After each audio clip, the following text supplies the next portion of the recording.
Assalamualaikum warahmatullahi wabarakatuh. Perkenalkan, nama saya Desi Malasari, NIM 18020260008. Saya kelas dari HPI A5. Di sini saya akan menjelaskan tentang aliran-aliran usul fikih.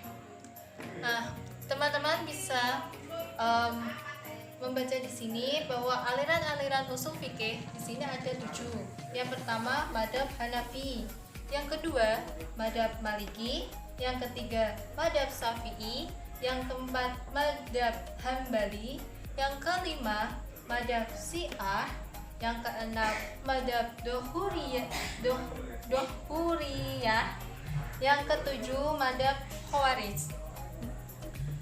Pertama-tama saya akan menjelaskan tentang mazhab Hanafi. Mazhab Hanafi itu sendiri didirikan oleh Imam Abu Hanafi atau Imam Abu Hanafiyah. Terus dasar-dasar mazhab Hanafi di sini itu ada 7.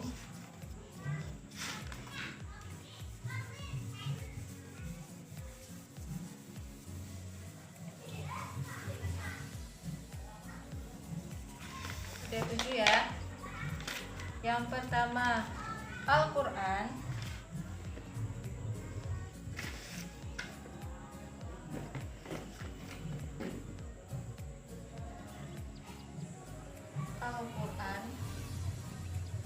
yang kedua hadis, yang ketiga fatwa sahabat,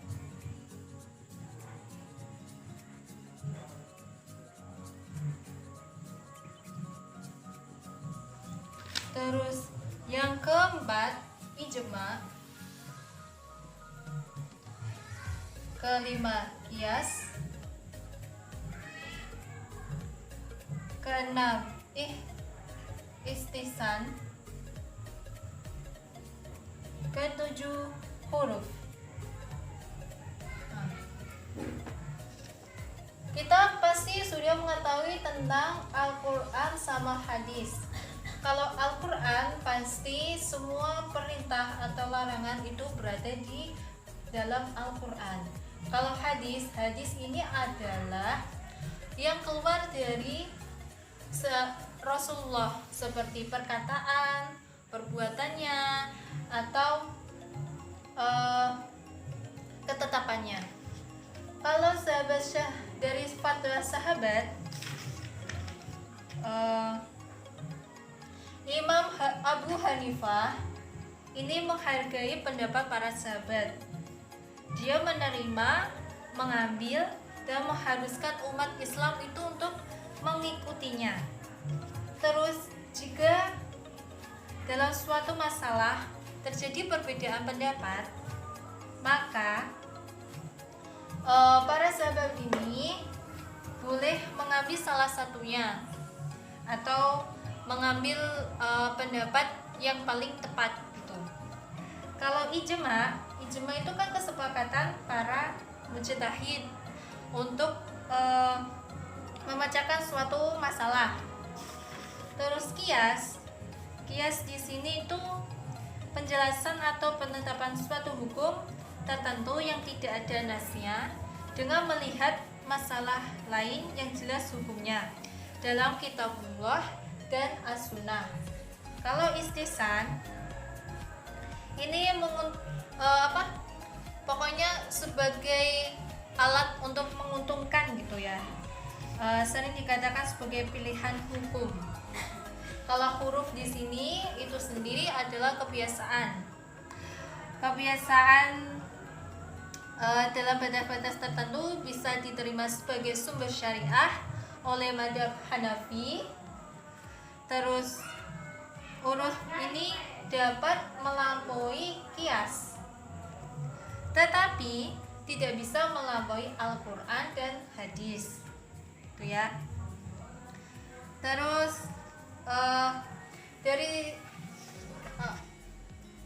habis itu Kan saya sudah menjelaskan dengan madhab Hanafi. Kemudian yang kedua tentang madhab Maliki.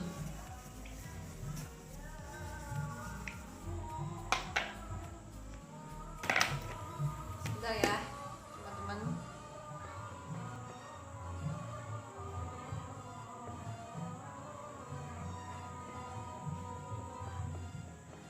Madhab Maliki. Pertama-tama kita membahas tentang pendiri madhab Maliki, yaitu Imam Maliki pastinya ya. Imam Maliki. Terus sistematika sumber hukum atau istinbat Imam Maliki pada dasarnya itu tidak bisa dituliskan secara sistematis. Akan tetapi murid-murid madhab ini menyusun sistematika Imam Maliki sebagai qadniyat dalam kitabnya Al-Mudarrok. Kitabnya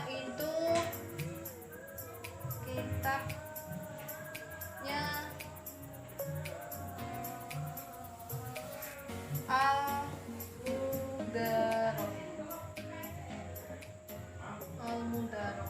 Ini tuh kitab yang disusun oleh murid-murid Imam Maliki. Nah, terus madhab Maliki ini itu memiliki kaidah ijtihad sebagai berikut. Yang pertama, mengambil dari Al-Quran. Yang kedua, menggunakan dohir Al-Quran. Yang ketiga, menggunakan dalil Al-Quran.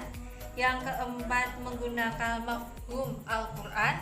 Yang kelima, menggunakan tanbih Al-Quran. Kalau dohir itu pasti lafal yang umum ya kan. Dohir Al-Quran mengambil lafal yang umum. Kalau dalil itu mafhum al-mukhalafah. Kalau mafhum itu mafhum muwafaqah. Terus kalau tanbih Al-Quran itu memperhatikan ilatnya. Nah, dari 5 itu tadi bisa disimpulkan ada 10 langkah-langkah dari segi as-sunnahnya. Yang pertama, seperti halnya kayak Imam Hanafi pada Hanafiyah itu pertama ijma, terus qiyas, terus amal penduduk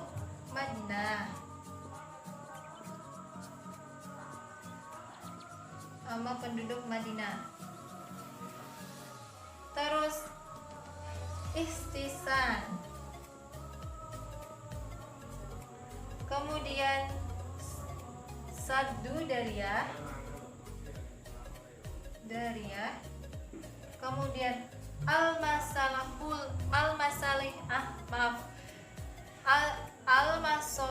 al-mursalah, terus qaul al-sahabi, terus murafaqah al-khilaf, al-istishab, syaru mangqablana. Sini pasti sudah mengetahui tadi ijma, qiyas, itisan, Al-Quran itu bagaimana, pasti sudah tahu, tadi sudah saya jelaskan. Jadi saya akan menjelaskan yang tentang ad-daruriyah. Saddu dariyah ini dasar istinbatnya itu yang sering kita pakai oleh Imam Malik, yang dipakai oleh Imam Malik, maknanya itu adalah menyumbat jalan. Wasilahnya itu haram. Haram itu berarti wasilahnya halal gitu ya. Demikian pula dalam masalah hal yang harus dicari.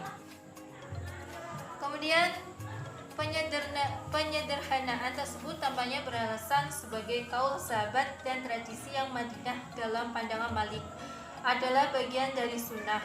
Sedangkan ro'yu meliputi masalah mursalah, saddu dariyah, uruf, istisan, dan istishab. Terus kita berlanjut ke madhab terus yang ketiga itu madhab Syafi'i. Pendirinya itu adalah Imam Syafi'i. Nah, pada madhab ini kita sudah sering melakukan atau sering mempraktekkan di keseharian kita kalau kita itu menggunakan madhab Syafi'i. Sini sudah ada penjelasannya. Terus yang keempat madhab Hambali. Madhab Hambali itu pendirinya Imam Hambali, menjelaskan bahwa cara hijriyat Imam Ahmad ibnu Hambal sangat dekat dengan cara ijtihad Asy-Syafi'i. Berarti Hambali itu sangat dekat dengan Syafi'i. Terus habis itu madhab Syiah. Madhab Syiah di sini tuh ada 3 pendiri ya, Ja'fari, Zaidiyah, dan Ismaili. Simbol Syiah sangat identik dengan imam yang ke-6. Ini yaitu Abu Ja'far As-Shadiq. Abu Ja'far As-Shadiq. Imam Ja'far terkenal dengan kealiman, keuzudannya, keberanian dan kepintarannya. Terus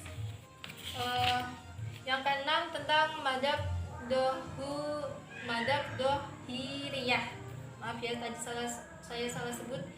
Di sini tuh madhab ini ternyata di dalam madhab ini orang-orangnya itu berpedoman kepada ahli sunnah wal jamaah.